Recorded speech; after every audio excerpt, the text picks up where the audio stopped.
I will put under the knife your children, so I will wipe your seed from the earth forever. Mini retro review, The Last of the Mohicans. Some movies, you see the trailer and it piques your interest. They call themselves the Guardians of the Galaxy.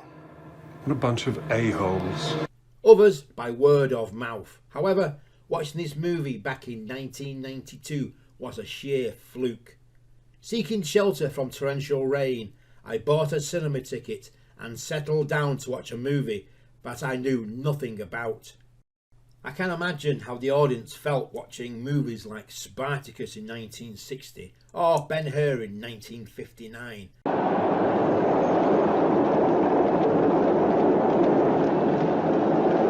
Because what unfolded on the screen that day felt like the epic visual storytelling of yesteryear. The movie's backdrop is set during the French and Indian War of 1754 to 1763, where colonies of the British Empire fought against French colonies, with each side supported by various Native American tribes.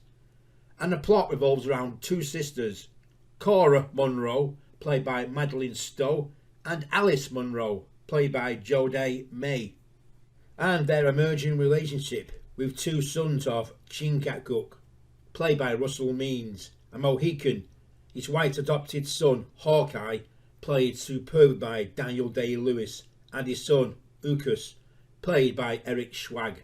They meet after Hawkeye and Ucas, along with Chingachgook, save them from a Huron ambush.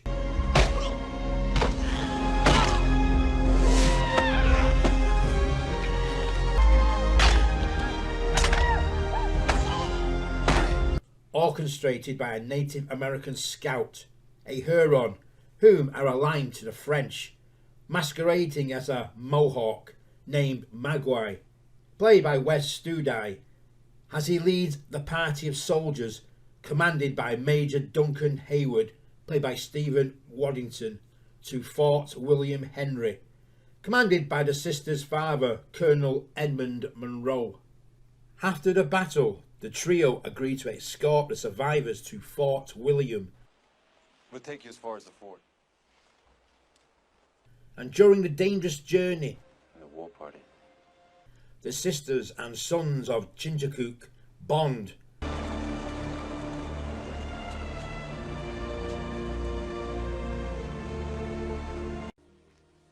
And they stay as they lay.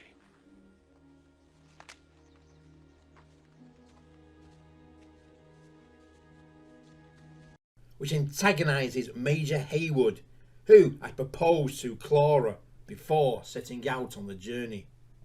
On reaching the fort, they discover it to be under siege by the French and their Huron allies, but manage to sneak in to the surprise of Colonel Monroe, who had sent a letter instructing his daughters not to travel to the fort. Told you to stay away. Why did you disobey me, girls? However, Magui had intercepted it. I sent 3 couriers to Webb. One called Magua arrived. You delivered no such message. So that he could lure Cora and Alice to their deaths to fulfill his personal grudge he bears towards the Colonel. What reason did he have to murder the girl? Blood vengeance? A reproach or insult? Of course not. From this point in the movie, Magui's need for vengeance drives the plot. He orchestrates the attack of the surrendered British forces, who the French have allowed to leave the fort.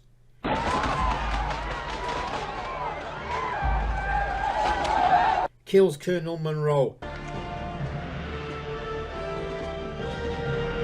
and sets out to capture Cora and Alice, who escape the ambush with Hawkeye, Ucas and Chingachgook.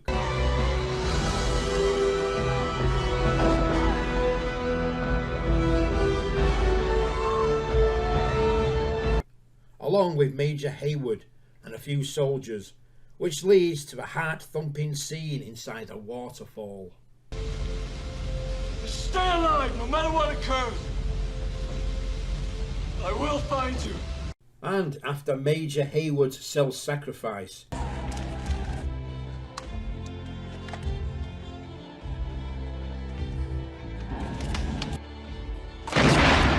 Hawkeye's actions create one of the cinema's most tragic endings, as Hawkeye and Chingachgook try in vain to catch up with Euchus, who is killed attempting to save Alice from Hawkeye.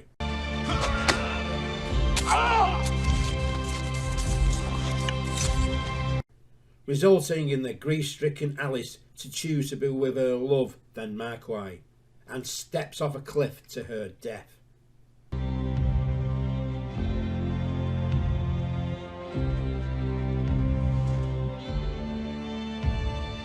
Hawkeye and Chingachgook finally catch up, and Hawkeye is quickly dispatched.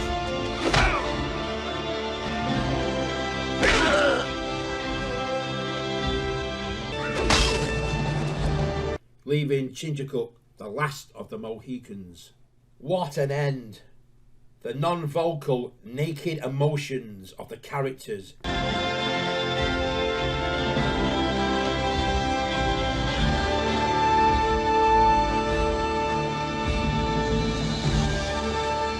Combined with the music, that has to be one of the finest scores ever, keeps you on the edge of your seat as the tragedy unfolds. Director Michael Mann pieced together the jigsaw puzzle of movie making and created a modern epic. If you like the content, please subscribe. Hit the like button and notification bell for new content. I want you to go! If we go, there's a chance there won't be a fight. There's no powder. If we don't go in that, there's no chance. None. You understand?